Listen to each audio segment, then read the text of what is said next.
नमस्कार विद्यार्थी मित्रों, कक्षा 8 विषय हिंदी इकाई 6 तूफानों की ओर, उसके बारे में हम आज समझेंगे। तो तूफानों की ओर के लेखक है शिवमंगल सिंह सुमन। उनका परिचय जान ले। शिवमंगल सिंह सुमन का जन्म 5 अगस्त 1915 में उत्तर प्रदेश के उन्नाव जिले में जगरपुर गांव में हुआ था।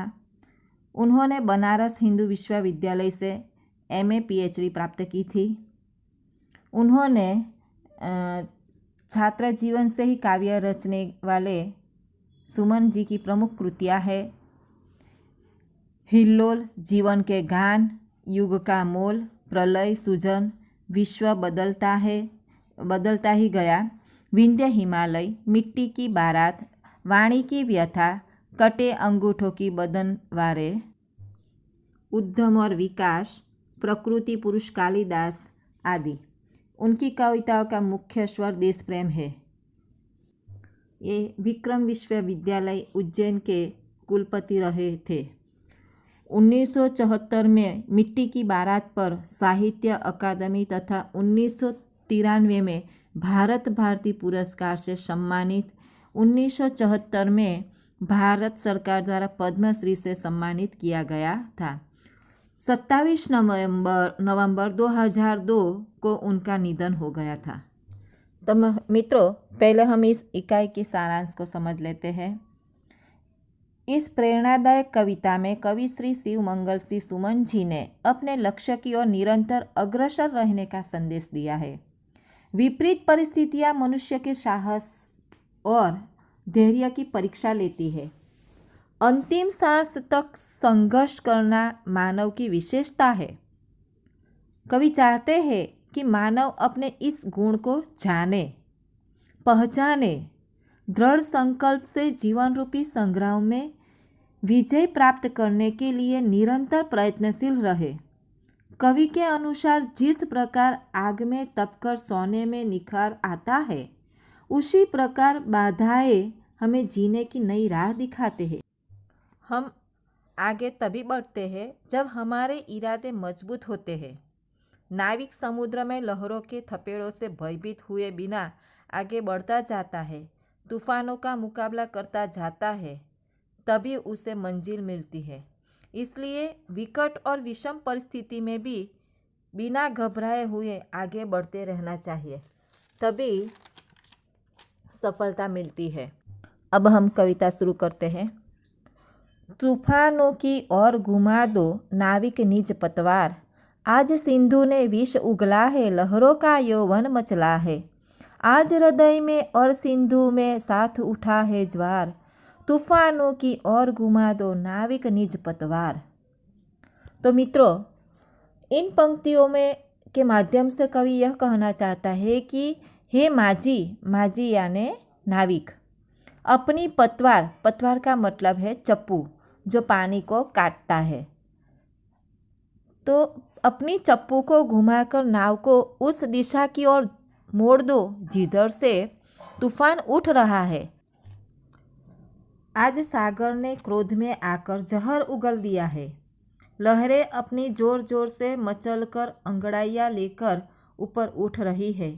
समुद्र में ज्वार आया है, पर उसके साथ साथ नाविक के मन में भी आगे बढ़े चले जाने का उत्साह उमड़ पड़ा है। ज्वार का मतलब है तूफान, तेज आंधी। लहरों के स्वर में कुछ बोलो, इस उधड़ में साहस तोलो। कभी कभी मिलता जीवन में तूफानों का प्यार, तूफानों की ओर घुमा दो नाविक निज पतवार।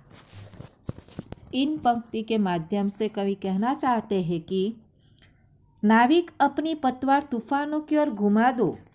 लहरों के गरजने की आवाज़ का उत्तर तीव्र हुंकार से दो। इस भयंकर तूफान में अपने साहस की परीक्षा लो। मनुष्य को जीवन में कभी कभी ही विघ्न, बाधाओं रूपी तूफानों का सामना करके उन्हें जीतने का सुअवसर मिलता है। तूफान ऐसे साहसी व्यक्ति को ही प्रेम करते हैं। ऐसा कवि कहते हैं कि तू हिम्मत से उसका सामना कर। भाग्यशाली लोग ही जीवन में कठिनाइयों का सामना करते हैं। यह असीम निज सीमा जाने, सागर भी तो यह पहचाने, मिट्टी के पुतले मानव ने कभी न मानी हार, तूफानों की ओर घुमा दो नाविक निज पतवार। इन पंक्ति के माध्यम से कवि कहना चाहता है कि सागर में असीम शक्ति है। मानव यह जानता है, अपनी सीमित शक्ति को भी वह पहचानता है। समुद्र की अथाक शक्ति और ज्वार के समय उसकी विकरालता को भी जानता है। मनुष्य ये भी जानता है कि यह शरीर नाशवान है।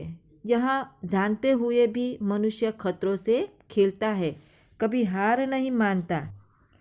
मनुष्य सब कुछ कर सकता है। हे नाविक, तुम अपनी नाव लेकर चलो और सागर को भी बता दो कि मानव मिट्टी का पुतला है, पर समुद्र के सामने हार नहीं मानेगा। कवि ने मनुष्य को मिट्टी का पुतला क्यों कहा है? तो मनुष्य धरती पर जन्म लेता है, मिट्टी में खेलकर बड़ा होता है, मिट्टी के में उत्पन्न होने वाले पदार्थों से ही उसका पालन पोषण होता है और अंत में मरने पर भी शरीर मिट्टी में ही मिल जाता है। इसलिए मनुष्य को जन्म से लेकर मृत्यु तक मिट्टी से ही जुड़ा रहता है। इसलिए कवि ने मनुष्य को मिट्टी का पुतला कहा है। सागर की अपनी क्षमता है, पर माझी भी कब थकता है। जब तक सांसों में स्पंदन है, उसका हाथ नहीं रुकता है। इसके ही बल पर कर डाले सातों सागर पार, तूफानों की ओर घुमा दो नाविक निज पतवार। इस पंक्ति के माध्यम से कवि कहना चाहते हैं कि समुद्र में बहुत शक्ति और सामर्थ्य है, परंतु उससे घबराकर नाविक भला कब थक कर रुकता है। जब तक उसमें चेतना है,